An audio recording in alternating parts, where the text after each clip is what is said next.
ಉದಯಗಿರಿ ಗಲಭೆಯ ಪ್ರಕರಣದಲ್ಲಿ ಪಾಲಿಟಿಕ್ಸ್ ತಾರಕಕ್ಕೇರ್ತಾ ಇದೆ. ಉದಯಗಿರಿ ಗಲಭೆ ಪೂರ್ವ ನಿಯೋಜಿತ ಕೃತ್ಯ. ಕಾಂಗ್ರೆಸ್ ರಾಜ್ಯದಲ್ಲಿ ಅಧಿಕಾರಕ್ಕೆ ಬಂದ ಮೇಲೆ ಕಾನೂನು ಸುವ್ಯವಸ್ಥೆ ಹದಗೆಟ್ಟು ಹೋಗಿದೆ. ಕಾಂಗ್ರೆಸ್ ಎಡಬಿಡಂಗಿತನದಿಂದ ಈ ಪರಿಸ್ಥಿತಿ ರಾಜ್ಯದಲ್ಲಿ ನಿರ್ಮಾಣವಾಗಿದೆ. ಮತಾಂಧ ಶಕ್ತಿಗಳಿಗೆ ಕಾಂಗ್ರೆಸ್ ಕುಮ್ಮಕ್ಕು ಕೊಡುವ ಕೆಲಸ ಮಾಡ್ತಾ ಇದೆ. ಕಾಂಗ್ರೆಸ್ ವಿರುದ್ಧ ಬಿಜೆಪಿ ನಾಯಕರುಗಳು ನಿರಂತರ ವಾಗ್ದಾಳಿಯನ್ನು ನಡೆಸ್ತಾ ಇದ್ದಾರೆ. ಅಶಾಂತಿ ವಾತಾವರಣದ ನಿರ್ಮಾಣಕ್ಕೆ ಸಂಚನ್ನ ಹಾಕಿದವರಿಗೆ, ಶಾಂತಿಯನ್ನು ಕದಡಲಿಕ್ಕೆ ಮುಂದಾದವರಿಗೆ ಬೆನ್ನೆಲುಬಾಗಿ ಸರ್ಕಾರ ನಿಂತಿದೆ ಅಂತ ಹೇಳಿ ಗುಡುಕ್ತಾ ಇದ್ದಾರೆ. ತಯಾರಿ ಗಲಭೆ ಮಾಡಲಿಕ್ಕೆ ಎಲ್ಲ ಕಾಲದಾಗೂ ಯಾವ ರೀತಿ ತಯಾರಿ ಇಟ್ಕೊಂಡಿರ್ತಾರೆ ಅನ್ನೋದು ಇದು ಅತ್ಯಂತ ಗಂಭೀರವಾದಂಥ ವಿಷಯ ಇದೆ.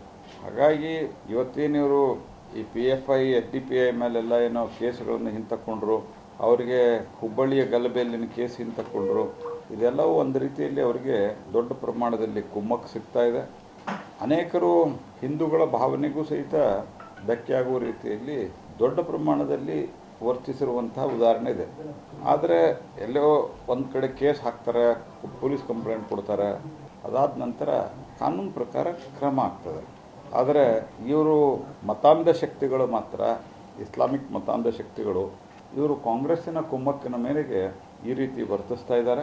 ಸಿದ್ದರಾಮಯ್ಯನವ್ರ ನೇತೃತ್ವದ ಕಾಂಗ್ರೆಸ್ ಸರ್ಕಾರ ಅಧಿಕಾರಕ್ಕೆ ಬಂದ ಮೇಲೆ ಕಾನೂನು ಸುವ್ಯವಸ್ಥೆ ಸಂಪೂರ್ಣವಾಗಿ ಕುಸಿದೋಗಿದೆ.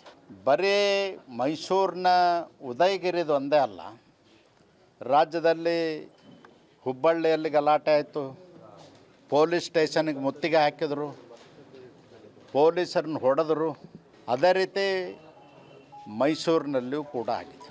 ಒಂದು ಕಾಂಗ್ರೆಸ್ನವ್ರಿಗೆ ಹೇಳಲಿಕ್ಕೆ ಬಯಸ್ತೇನೆ, ದೇಶಕ್ಕೆ ಸ್ವಾತಂತ್ರ್ಯ ಬಂದ ಮೇಲೆ ನಮ್ಮ ಪೂರ್ವಜರು ಸಂವಿಧಾನದ ಆಶಯಗನುಗುಣವಾಗಿ ಆಡಳಿತವನ್ನು ಮಾಡಿದ್ದಾರೆ. ಪೊಲೀಸ್ ಸ್ಟೇಷನ್ಗೆ ಅಟ್ಯಾಕ್ ಮಾಡೋದು, ಪೊಲೀಸರಿಗೆ ಹೊಡೆಯೋದು, ಪೊಲೀಸರ ಮೇಲೆ ದೌರ್ಜನ್ಯ ಮಾಡ್ತಕ್ಕಂಥ ಗುಂಡಾಗಳನ್ನ ಎಂದೂ ಬಿಟ್ಟಿಲ್ಲ. ಆದರೆ ಇವತ್ತು ಅಂಥ ಗುಂಡಾಗಳಿಗೆ, ಕೋಮುವಾದಿ ಗಲಭೆಗಳನ್ನ ಹುಟ್ಟಿಸ್ತಕ್ಕಂಥವ್ರಿಗೆ, ಸಮಾಜದಲ್ಲಿ ಶಾಂತಿಯನ್ನು ಕದಡ್ತಕ್ಕಂಥವ್ರಿಗೆ ಇದೊಂದು ಪ್ರೋತ್ಸಾಹ ನೀಡ್ತಕ್ಕಂಥ ಕೆಟ್ಟ ಸರ್ಕಾರ ಬಂದಿದೆ. ಮೈಸೂರಿನ ಗಲಭೆ ಪ್ರಾರಂಭ ಆಗಿದ್ದು ಮಾಧ್ಯಮದಲ್ಲಿ ನಾನು ಗಮನಿಸಿರ್ತಕ್ಕಂಥದ್ದು. ಯಾರೋ ಒಂದು ಸೋಷಿಯಲ್ ಮೀಡಿಯಾದಲ್ಲಿ ಪೋಸ್ಟ್ ಮಾಡಿದ್ದಾರೆ, ಕೆಲವ್ರಿಗೆ ಅವೇಳನಕಾರಿಯಾದಂಥ ಪೋಸ್ಟ್ ಅದು ಅಂತಕ್ಕಂಥ ಹಿನ್ನೆಲೆಯಲ್ಲಿ ಮತ್ತೊಂದು ಸಮಾಜದವರು ಏನೋ ಒಂದು ದೊಡ್ಡ ಮಟ್ಟದ ಗುಂಪನ್ನು ಸೇರಿಸಿ ಕಲ್ಲು ತೂರಾಟಗಳು, ಸರ್ಕಾರದ ಅಧಿಕಾರಿಗಳ ವಾಹನಗಳ ಮೇಲೆ ಕಲ್ಲು ತೂರಾಟ, ಒಂದು ಅಶಾಂತಿಯ ವಾತಾವರಣ ಉಂಟು ಮಾಡಲಿಕ್ಕೆ ಏನು ಹೊರಟಿದ್ರು. ಅದರ ಹಿನ್ನೆಲೆಯಲ್ಲಿ ಈಗ ರಾಜಕೀಯ ಪ್ರಾರಂಭ ಆಗಿದೆ. ನಾನು ಒಂದು ಹೇಳ್ತಕ್ಕಂಥದ್ದು ರಾಜಕಾರಣಿಗಳಿಗೆ, ಇವತ್ತು ರಾಜ್ಯ ಯಾವ ಪರಿಸ್ಥಿತಿಯಲ್ಲಿ ನಾವು ಹೋಗ್ತಾ ಇದ್ದೇವೆ ಅದನ್ನು ಸ್ವಲ್ಪ ಗಮನ ಕೂಡ ಸೂಕ್ತ ಅನ್ನೋದು ನನ್ನ ಅಭಿಪ್ರಾಯ. ಅದಕ್ಕೆ ಹೆಚ್ಚಿನ ಆದ್ಯತೆ ಕೊಡೋದು. ಇವತ್ತು ರಾಜ್ಯದ ನಾನಾ ಭಾಗದಲ್ಲಿರ್ತಕ್ಕಂಥ ಸಮಸ್ಯೆಗಳಿಗಿಂತ ಹೆಚ್ಚಾಗಿ ಕ್ಷುಲ್ಲಕವಾದಂಥ ರಾಜಕೀಯದ ಬೆಳವಣಿಗೆಗೆ ಪ್ರಾಶಸ್ತ್ಯ ದೊರಕ್ತಾ ಇದೆ. ಯಾವ ಪಕ್ಷದಲ್ಲಿ ಯಾರನ್ನ ನಾಯಕರು ಮಾಡ್ಕೊಂಡ್ರೇನು, ಯಾರನ್ನ ತೆಗೆದ್ರೇನು. ಈ ಬಗ್ಗೆ ಡೀಟೇಲ್ಸ್ ಕೊಡೋದಕ್ಕೆ ನಮ್ಮ ಪ್ರತಿನಿಧಿ ಮಸೂದ್ ನೇರ ಸಂಪರ್ಕದಲ್ಲಿ ಜಾಯಿನ್ ಆಗಿದ್ದಾರೆ. ಮಸೂದ್, ಆಡಳಿತ ಪಕ್ಷದಲ್ಲಿರುವಂತಹ ಕಾಂಗ್ರೆಸ್ಗೆ ತಪ್ಪನ್ನ ತಪ್ಪು ಅಂತ ಹೇಳೋದಕ್ಕೆ ಏನು ದಾಡಿ ಅಂತ ಹೇಳಿ, ಯಾಕೆ ಈ ಶುಗರ್ ಕೋಟೆಡ್ ಸ್ಟೇಟ್ಮೆಂಟ್ ಅನ್ನು ಕೊಡ್ತಾ ಇದೆ ಪದೇ ಪದೇ ಇಂತಹ ಪ್ರಕರಣದಲ್ಲಿ ಕಾಂಗ್ರೆಸ್? ಈ ಓಲೈಕೆಯ ರಾಜಕಾರಣಕ್ಕೂ ಕೂಡ ಒಂದು ಮಿತಿ ಬೇಡವಾ ಅಂತ ಹೇಳಿ ಮಸೂದ್?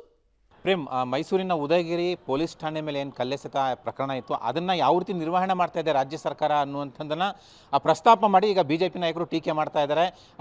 ಅವ್ರನ್ನ ಯಾರು ನಿಜವಾಗಿ ಕಲ್ಲೆಸೆದಿದ್ದಾರೆ ಯಾರನ್ನೂ ಕೂಡ ಬಂಧನ ಮಾಡುವಂಥ ಧೈರ್ಯವನ್ನು ರಾಜ್ಯ ಸರ್ಕಾರ ತೋರೋದಿಲ್ಲ.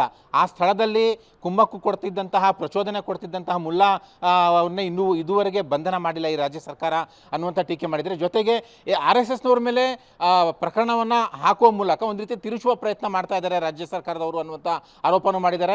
RSSನವರು ಮಾಡೋ ಹಾಗಿದ್ರೆ ಅಷ್ಟು ಉದ್ದದ ಗಡ್ಡ ಒಂದೇ ದಿನಕ್ಕೆ ಯಾವ ರೀತಿ ಬರುತ್ತೆ, ಅಷ್ಟೊಂದು ಪಾಯ್ಜಾಮಗಳು, ಟೋಪಿಗಳು ಎಲ್ಲಿಂದ ತರ್ತಾರೆ ಅವರು? ಒಂದು ರೀತಿಯಲ್ಲಿ ತಿರುಚುವಂತಹ ಆರೋಪ ಮಾಡ್ತಾ ಇದೆ ರಾಜ್ಯ ಸರ್ಕಾರ ಅಂತ. ಜೊತೆಗೆ ಪ್ರಕರಣ ಸಂಬಂಧಪಟ್ಟಂತೆ DK ಶಿವಕುಮಾರ್ ಮಾತಾಡಿದ್ದಾರೆ, ಮೈಸೂರಿನ ವಕ್ತಾರ ಲಕ್ಷ್ಮಣನವರು ಆರೋಪ ಮಾಡಿದ್ದಾರೆ, ಅದಲ್ಲದೆ KN ರಾಜನ್ ಅವರು ಪೊಲೀಸರ ಮೇಲೆ ಆಪಾದನೆ ಮಾಡ್ತಿದ್ದಾರೆ. ಇವೆಲ್ಲವನ್ನು ಕೂಡ ಪ್ರಸ್ತಾಪ ಮಾಡಿ BJP ನಾಯಕರು ಒಂದು ರೀತಿಯಲ್ಲಿ ಟೀಕೆ ಮಾಡ್ತಾ ಇದ್ದಾರೆ. ಎಲ್ಲವನ್ನೂ ಕೂಡ ಒಂದು ರೀತಿಯಲ್ಲಿ ಪೊಲೀಸರೇ ತಪ್ಪಿತಸ್ಥರು ಒಂದು ರೀತಿಯಲ್ಲಿ ಅನ್ನುವ ಅರ್ಥದಲ್ಲಿ ಸದ್ಯದಲ್ಲೇ ಒಂದಿಬ್ಬರು ಹಿರಿಯ ಪೊಲೀಸ್ ಅಧಿಕಾರಿಗಳ ಸಸ್ಪೆಂಡ್ ಕೂಡ ಮಾಡಿ ರಾಜ್ಯ ಸರ್ಕಾರ ಕೈ ತೊಳ್ಕೊಳ್ಳುತ್ತೆ. ಅಷ್ಟೇ ಮಾಡೋದು ರಾಜ್ಯ ಸರ್ಕಾರ, ಯಾರನ್ನೂ ಕೂಡ ಬಂಧನ ಮಾಡುವ ಪ್ರಮೇಯಕ್ಕೆ ಹೋಗಲ್ಲ. ಯಾಕೆಂದರೆ ಮುಸ್ಲಿಮರ ಓಲೈಕೆಯನ್ನು ಈ ರಾಜ್ಯ ಸರ್ಕಾರ ಮಾಡ್ತಿದೆ, ಅವರ ಭಿಕ್ಷೆಯಲ್ಲಿ ರಾಜ್ಯ ಸರ್ಕಾರ ನಡೀತಿದೆ ಅನ್ನುವಂಥ ಗಂಭೀರವಾದಂಥ ಆರೋಪಗಳನ್ನು ಕೂಡ ಬಿಜೆಪಿ ನಾಯಕರು ರಾಜ್ಯ ಸರ್ಕಾರದ ಮೇಲೆ ಮಾಡ್ತಾ ಇದ್ದಾರೆ. ಒಂದು ರೀತಿಯಲ್ಲಿ ಬಿಜೆಪಿ ಆರೋಪಕ್ಕೆ ಪುಷ್ಟಿ ಕೊಡೋ ರೀತಿಯಲ್ಲಿ ರಾಜ್ಯ ಸರ್ಕಾರ ನಡೆಯಿದೆ ಅನ್ನುವಂಥ ಚರ್ಚೆಯೂ ಕೂಡ ನಡೀತಾ ಇದೆ. Prem. Okay, thank you Masood ತಮ್ಮೆಲ್ಲ ಮಾಹಿತಿಗಾಗಿ.